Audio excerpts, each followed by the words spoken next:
Let me introduce you to Photoshop.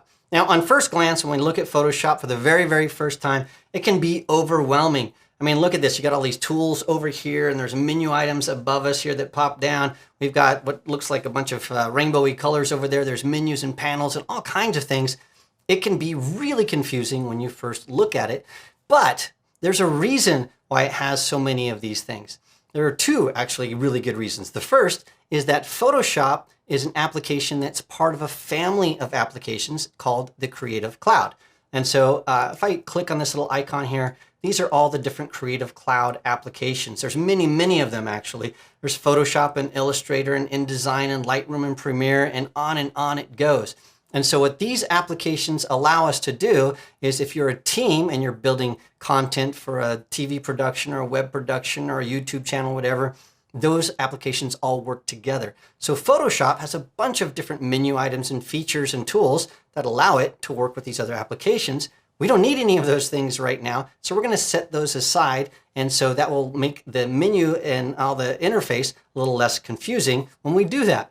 The second thing that Photoshop has going for it is in the beginning, it was created for photography and photographers.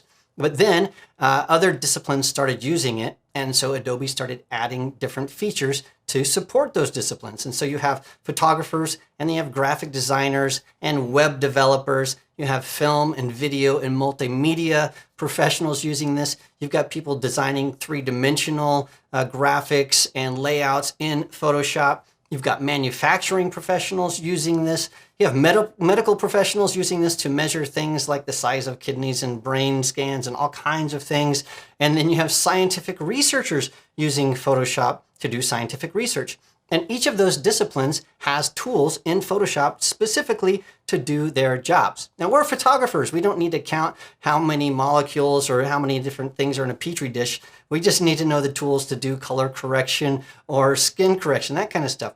And so don't worry, I'm going to demystify all of this stuff in Photoshop. So we'll focus on the tools that we need to use as photographers, and we'll set aside all the rest. And so it isn't so complicated. And I'll show you exactly how to do that. So to begin, we need to get some class files so we can load in some of these images and start working on them. So let's do that next.